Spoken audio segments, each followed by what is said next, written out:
You gotta work. Slight work, light work, D-Town to the slight work. DMV. Diplo, what's up? Finally got your girl going crazy. Drunk white bitches. I can do it all and it ain't no problem. Ain't nobody harder than a nigga folklore. Bitch, I go hard, I'm ballin', I'm blow trotting. And my flow up, my nigga, I'm Mozart with it. It's often, I do this. Hey everybody, what's up? So I finally put in the Johann Virgin Hair, and I decided to use a U-part method, and then I just sewed down the closure. So this hair has put me through a lot, and I don't know, the verdict is still out on this hair. I'm getting ready to sew this hair, and then I unravel the, what is this, the 26 inch, and let me just bring this closer to the camera so you all can see. Okay, come on camera. Alright, so do you see this weft? Okay, I am not too happy about that.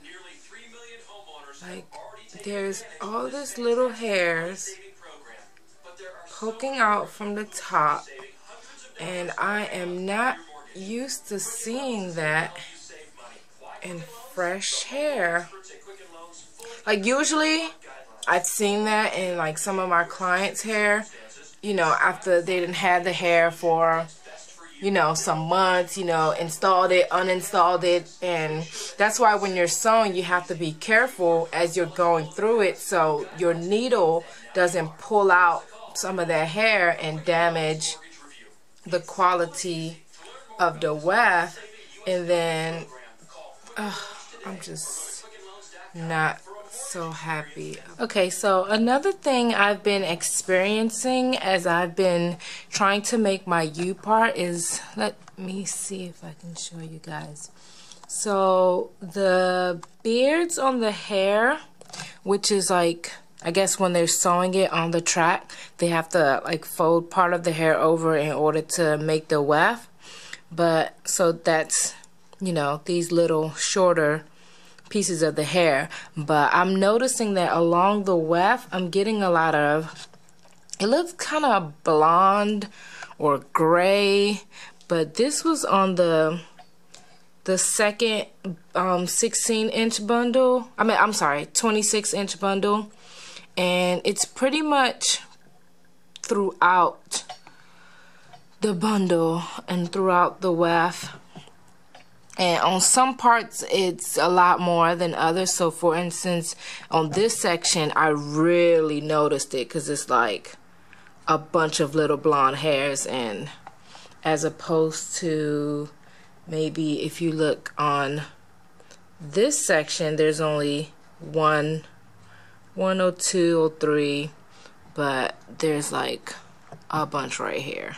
So I'm still not sure how this hair is going to act once I like curl it and style it, but as far as the construction of the hair, still not that happy. So I ended up coloring the hair because some of the bundles were nice and really dark, and then some of the other bundles were just that natural brown texture, that, I'm sorry, color, and it just looked way too different for me. So I had this color laying around, which is a Clairol, for typically for grays, I guess. Yes, it's for grays because I used this on my mama's hair, and I had this left over, and I didn't feel like going out and just buying more color because I've been spending kind of crazy lately. So I just used it and dyed the hair with it, and you know, the color of course turned out great. And after I colored it, washed the color out, co-washed it,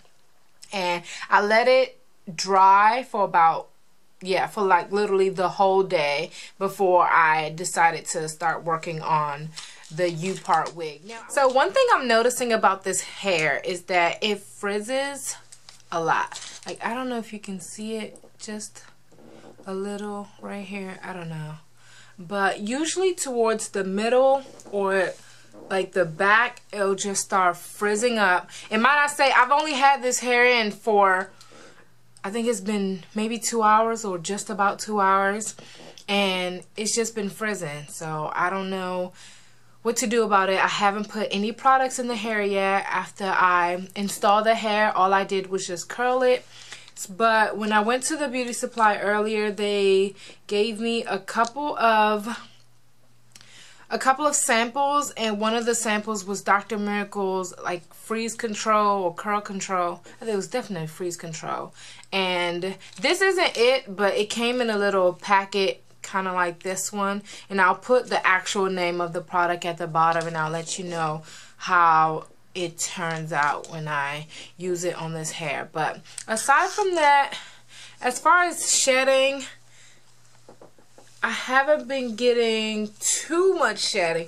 I did get most of the shedding as I was curling the hair, and you know, here's a couple of strands, and I did not seal the weft because nowadays I just make sure I don't cut the weft. And I did end up having to cut it one time, which is at the top, just because I want to be able to wear this hair bone straight, and I didn't want too much bulkiness towards the top of my head. So I did just cut it one time, and it was just like one little strip. So that one little strip shouldn't cause all of this shedding, and it is, I am getting quite a good amount of shedding for me only having this hair in for such a short period of time. And you know, all I did as far as coloring the hair is just dyed it black. You know, I didn't like bleach it, or it fits beautifully. So if you do plan on getting this hair, I have in 2 16s, a 24 and a 22, and a 14-inch closure. And I kind of wish I got an extra bundle of 16 just so I can feel the length more, because I was really trying to go for something long, and you know, it doesn't feel horribly long. So I'm about 5'7", and the hair comes, let's see, about almost about hip length, just like at the top. So this is my waist, I guess lower waist hip area. So this is where the hair falls, and as you can see, it looks great on camera, but I just wish it wasn't acting up so bad. And oh, so I hope you guys love my lovely little shirt. It's by the Piper Twins, which I bought today from Nubian Human. I don't know how to pronounce it, but I will put the information in the box about where I got this lovely shirt that I'm so in love with right now. So I think I'm going to go and just try to curl this hair a little more just to give it some more definition. And might I say, I curled it earlier. I tried to put some loose waves in it, and they're already gone. So that's how this hair is acting. So I'll be back once I curl it up some more.